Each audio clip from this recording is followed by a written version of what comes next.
Ya, shalom, selamat pagi Bapak Ibu semuanya, baik yang ada di ruang doa maupun yang ada di rumah masing-masing.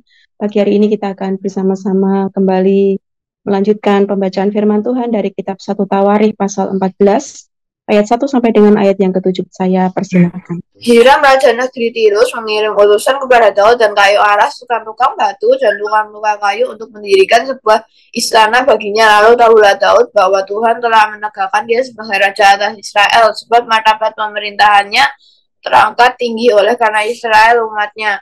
Daud mengambil lagi beberapa istri di Yerusalem dan ia memperanakan lagi anak-anak laki dan perempuan. Inilah nama anak-anak yang lahir bagi dia di Yerusalem: Syamua, Sobab, Natan, Salomo, Yibhar, Elisua, Elpelet, Nogah, Nefeg, Yafia, Elisama, Beelyada, Elifelet. Jika didengar orang Filistin bahwa Daud telah diurapi menjadi raja atas seluruh Israel, maka majulah semua orang Filistin untuk menangkap Daud.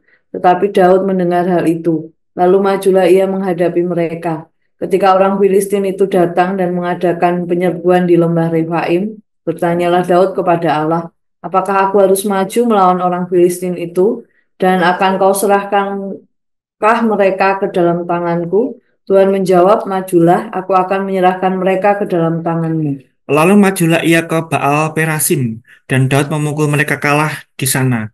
Berkatalah Daud, Allah telah menerobos musuhku dengan perantaraanku seperti air menerobos. Sebab itu orang menamakan tempat itu Baal Perasim. Orang Filistin itu meninggalkan para allahnya di sana, lalu orang Israel membakarnya habis atas perintah Daud. Ketika orang Filistin menyerbu sekali lagi di lembah itu, Maka bertanyalah lagi Daud kepada Allah, lalu Allah menjawab, janganlah maju di belakang mereka, tapi buatlah gerakan lingkaran terhadap mereka, sehingga engkau dapat menyerang mereka dari jurusan pohon-pohon kertau. Dan bila engkau mendengar bunyi derap langkah di puncak pohon-pohon kertau itu, maka haruslah engkau keluar bertempur. Sebab Allah telah keluar berperang di depanmu untuk memukul kalah tentara orang Filistin. Dan Daud berbuat seperti yang diperintahkan Allah kepadanya, maka mereka memukul kalah tentara orang Filistin, mulai dari Gibeon sampai Geser. Lalu termasyurlah nama Daud di segala negeri, dan Tuhan mendatangkan rasa takut kepadanya atas segala bangsa. Ya, terima kasih Bapak Ibu. Pagi hari ini kita akan melihat ada dua bagian dari firman Tuhan yang akan kita renungkan. Yang pertama dari ayat 1 sampai dengan ayat yang ke-7. Kita melihat bersama-sama. Yang pertama ada Raja Negeri Tirus, namanya Raja Hiram. Apa yang dia lakukan? Dia mengirimkan utusan kepada Daud. Dia juga mengirimkan kayu aras. Dia juga mengirimkan tukang-tukang batu. Dia juga mengirimkan tukang-tukang kayu. Dia bermaksud mengirimkan semuanya itu untuk mendirikan sebuah istana bagi Daud. Nah, kita lihat bersama-sama bagaimana ya pengaruh politik Daud sudah begitu luas ya sampai ke mancanegara, sampai-sampai ada raja di luar Israel yang mengirimkan berbagai macam hal gitu untuk Daud dengan tujuan ya Daud didirikan sebuah tahta istana bagi dia. Luar biasa ya. Daud sudah dikenal oleh banyak bangsa-bangsa di luar Israel. Ini ada catatan sejarah Raja Tirus ya, yang mendirikan sebuah istana bagi Daud. Yang menarik di ayat yang kedua, kita melihat bagaimana respon Daud. Dikatakan, lalu tahulah Daud bahwa Tuhan telah menegakkan dia sebagai raja atas Israel, sebab martabat pemerintahannya terangkat tinggi oleh karena Israel umatnya. Yang bisa kita lihat bersama-sama dari firman Tuhan ini, di ayat yang kedua itu ada satu kata yang menarik, yaitu tahulah. Ya, jadi dari peristiwa itu ternyata Daud bisa memahami, Daud bisa mengerti, Daud bisa memaknai ya, bahwa peristiwa di mana Tuhan menggerakkan hati Raja Tirus untuk mendirikan sebuah istana baginya, dipahami Daud dengan sangat hebat ya. Daud bisa memaknai, Daud bisa paham, Daud tahu bahwa itu semua karena Tuhan. Tuhan telah menegakkan dia sebagai raja atas Israel, dan martabat pemerintahannya diangkat tinggi oleh Tuhan karena Israel umatnya.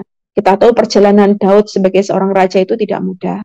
Sejak dia diurapi oleh Samuel sebagai seorang raja, ya tidak seketika itu juga dia duduk di atas tahta. Bahkan faktanya Daud harus menghadapi begitu banyak rintangan, hambatan, bahkan ancaman nyawa dari Saul. Padahal secara hukum dia sudah menjadi raja karena dia sudah dilantik oleh Tuhan melalui hambanya. Samuel. Namun perjalanan Daud sebagai seorang pemimpin, sebagai seorang raja tidak berjalan mulus ya. Daud harus mengalami begitu banyak proses pembentukan dari Tuhan yang tidak mudah, yang harus dia jalani.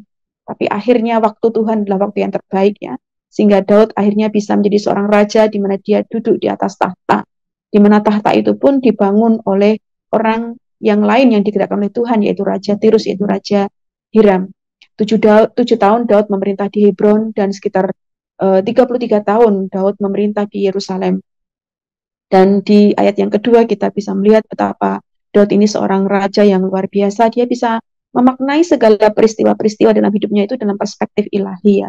Dia sadar bahwa dia bisa seperti itu bukan karena kehebatan dia, bukan karena kegagahan dia, bukan karena kehebatan dia, dan juga bukan karena orang lain gitu. Tapi semata-mata Daud sadar bahwa Tuhanlah yang sudah menegakkan dia sebagai raja. Tuhan juga yang sudah mengangkat martabat pemerintahannya tinggi, kata penulis atau Tawari, oleh karena Israel umatnya. Ya, teladan yang baik dari seorang pemimpin besar seperti Daud. Ya, dia sampai pada satu tahap di mana dia sukses, dia berhasil, dia dapat istana, dia dapat tahta, bahkan Tuhan menegakkan segalanya buat Daud termasuk pemerintahannya. Ya, Daud sadar bahwa taulah Daud, Tuhanlah yang menegakkan dia sebagai seorang raja. Kita belajar bagaimana setiap kita bisa memiliki pengetahuan, ya, bisa memahami, memaknai segala hal dalam hidup kita itu ya seperti Daud. Bukan karena gagah dan hebat kita ada sebagaimana kita ada sekarang, ya semata-mata karena Tuhanlah. Ya, kalau kita punya pekerjaan, kalau kita punya pelayanan, kalau kita memiliki segala-galanya dalam hidup kita, bahkan kita diangkat oleh Tuhan Yesus sebagai anak-anaknya, kita diampuni dosa-dosa kita, ya semua itu karena kasih karunia Tuhan. Tuhan saja yang membuat kita ada sebagaimana kita ada sekarang. Ya, kita tidak layak untuk meninggikan diri kita seolah-olah segala-galanya itu kita peroleh karena karena kemampuan kita. Bukan. Sebagaimana Daud mengatakan, karena Tuhanlah. Demikian juga kita mau katakan kepada Tuhan, karena Tuhan sajalah yang membuat kita semua ada sebagaimana kita ada sekarang. Nah, kita lihat bersama-sama di ayat yang ketiga dan ayat yang ketujuh. Di situ dikatakan Daud mengambil lagi beberapa istri di Yerusalem. Ternyata kalau ada kata-kata Daud mengambil lagi, berarti sebelumnya kan Daud sudah punya istri. Nah, di Yerusalem ternyata Daud mengambil lagi istri di sana dan dia punya anak laki-laki dan perempuan, dan ini ada data-data nama anak-anak yang lahir bagi Daud di Yerusalem. Ada Samua, Sobab, Nathan, Salomo, Zibkar, dan seterusnya. Ya memang kita tahu ya dari keturunan Daud ini yang dicatat Alkitab namanya Salomo, itu nantilah yang akan melahirkan sang juru selamat. Dari jalur Salomo itulah nanti lahir sang Mesias. Nah, kita lihat di sini bagaimana Tuhan begitu ajaib yang memakai begitu banyak peristiwa. Mungkin kita berpikir secara manusia ya bagaimana mungkin ini Daud kok berpoligami ya, dan dari poligami itu kok muncul keturunan yang kemudian ya dari jalur Salomo itu muncul keturunan sang Mesias ya. Kita melihat bagaimana ya Tuhan berdaulat, Tuhan berotoritas atas segala hal yang terjadi dalam diri Daud ya. Dari keturunan Salomo itu nanti kita lihat ada janji Tuhan yang digenapi oleh Tuhan. Bagaimana Tuhan sudah berjanji manusia yang sudah jatuh di dalam dosa akan diselamatkan dari keturunan perempuan. Di Taman Eden kita tahu Tuhan berjanji melalui Kejadian 3:15 dan janji itu terus menerus diulang-ulang Tuhan, dan sampai di sini kita melihat bagaimana catatan sejarah Salomo itulah nanti akan melahirkan keturunan sang Mesias ya. Sebuah progressive revelation, artinya pewahyuan dari Allah yang semakin lama semakin jelas Tuhan genapi. Masih akan menempuh rentang sejarah yang sangat panjang ya, sampai akhirnya janji Tuhan digenapi. Namun dari sini kita bisa melihat bagaimana Salomo ya dicatat di dalam sejarah sebagai generasi di mana akan melahirkan sang juru selamat. Bagian kedua kita lihat di ayat yang ke-8 sampai 17. Begitu Daud semakin kokoh kerajaannya, semakin establis pemerintahannya, ternyata Daud juga tidak sepi dari yang namanya hambatan, tantangan, pergumulan. Kita lihat bersama-sama siapa yang menjadi musuh Daud, yang mengancam Daud. Dikatakan ada orang-orang Filistin. Ya, kita tahu memang dari sejarah ya orang-orang Filistin itu selalu memusuhi orang-orang Israel ya, tidak pernah bosan-bosannya memusuhi, memerangi dan seterusnya. Dan di sini dikatakan orang-orang Filistin setelah mendengar bahwa Daud telah diurapi menjadi raja, ini mengulang kembali ya kisah sejarah ya. Daud ternyata menghadapi begitu banyak tantangan dan ada usaha dari orang-orang Filistin untuk menangkap Daud. Namun kita lihat bagaimana teladan Daud sebagai seorang pemimpin. Daud tidak langsung maju berperang. Namun Daud datang kepada Tuhan, dia datang kepada Allah dan dia bertanya, apakah aku harus maju melawan orang Filistin itu? Dan akan kau serahkankah mereka ke dalam tanganku? Tuhan menjawab, majulah, aku akan menyerahkan mereka ke dalam tanganmu. Ya, Daud seorang yang diurapi Tuhan. Walaupun begitu, Daud tetap mengandalkan Tuhan. Dia selalu bertanya sebelum dia mengambil keputusan, sebelum dia melangkah. Ini menunjukkan Daud ini pribadi yang mengandalkan Tuhan. Dia selalu bertanya, melibatkan Tuhan. Sebelum dia mengambil pilihan-pilihan, keputusan-keputusan, tindakan-tindakan, Daud bertanya. Di ayat yang ke-11, Daud pun meresponi apa yang Tuhan jawab ya. Ketika Tuhan menyuruh, maju, aku serahkan mereka dalam tanganmu. Ya, Daud akhirnya juga maju. Dia memukul kalah orang-orang Filistin di Baal Perasim. Dan Daud berkata, Allah telah menerobos musuhku dengan perantaraanku seperti air menerobos. Sebab itu orang menamakan tempat itu Baal Perasim. Ya, Daud berhasil karena Daud melakukan apa yang Tuhan suruh, apa yang Tuhan perintahkan. Ya, Daud taat dan Daud disertai oleh Tuhan. Berikutnya kita melihat bersama-sama bagaimana orang Filistin juga kembali menyerbu Daud. Namun Daud juga di ayat yang 14 tulis, bertanyalah lagi. Ada kata-kata lagi, berarti memang ya sebelum Daud bertindak, Daud selalu bertanya kepada Tuhan. Bertanya lagi kepada Tuhan. Lalu Allah menjawab, janganlah maju di belakang mereka, buatlah gerakan lingkaran, sehingga kau dapat menyerang mereka dari jurusan pohon-pohon kertau. Menarik di sini ketika Daud bertanya kepada Tuhan, Tuhan tuh bisa memberitahu bagaimana strategi berperang melawan orang-orang Filistin. Jangan maju, kamu buat seperti ini, atur strategi perangmu. Dan kita lihat bersama-sama, Daud juga bergerak berdasarkan komando Tuhan. Bila engkau mendengar bunyi derap langkah di puncak pohon-pohon kertau itu, maka haruslah engkau keluar bertempur. Sebab Allah telah berperang di depanmu untuk memukul kalah tentara orang Filistin. Daud bergerak sesuai dengan arahan Tuhan.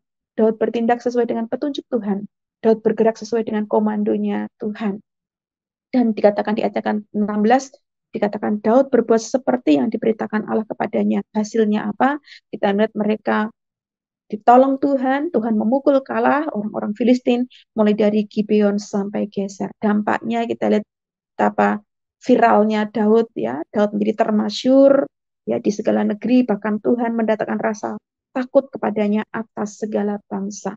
Sebagai seorang raja, ya Daud diangkat Tuhan tinggi, martabat pemerintahannya, musuh-musuhnya ditaklukkan, banyak orang takut dan gentar, ya semua karena Daud sungguh-sungguh bergantung pada Tuhan, diurapi Tuhan, selalu bertanya kepada Tuhan, sehingga ada dampak positif yang Daud alami dari Tuhan. Tuhan memberikan kemenangan-kemenangan yang begitu hebat di dalam diri Daud secara pribadi maupun di dalam pemerintahannya.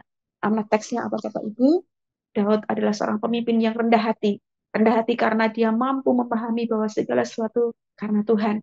Yang kedua, Daud ini seorang pemimpin yang mengandalkan Tuhan. Mengandalkan Tuhan karena dia selalu bertanya kepada Tuhan sebelum dia mengambil keputusan dan tindakan. Mari kita Bapak Ibu untuk terus menjadi seorang pemimpin-pemimpin rohani, menjadi seorang pelayan-pelayan Tuhan yang rendah hati, yang terus menyadari bahwa semua karena Tuhan, dan terus mengandalkan Tuhan Yesus di dalam seluruh kehidupan kita. Selamat beraktivitas untuk hari ini. Tuhan Yesus menyertai kita hari ini dalam segala hal yang kita kerjakan. Amin. Ya, terima kasih Evi. Bapak Ibu, kita bersyukur hari ini kita sudah memasuki pertengahan bulan Juli. Kalau kita ada sebagaimana saat ini semua karena kasih karunia dan semua yang kita alami, bukan karena kekuatan dada kita, tapi karena anugerah Tuhan. Ku ada sebagaimana ku ada. Anugerah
pekerjaan keluarga semua, karena anugerahnya kita bersyukur bersama-sama.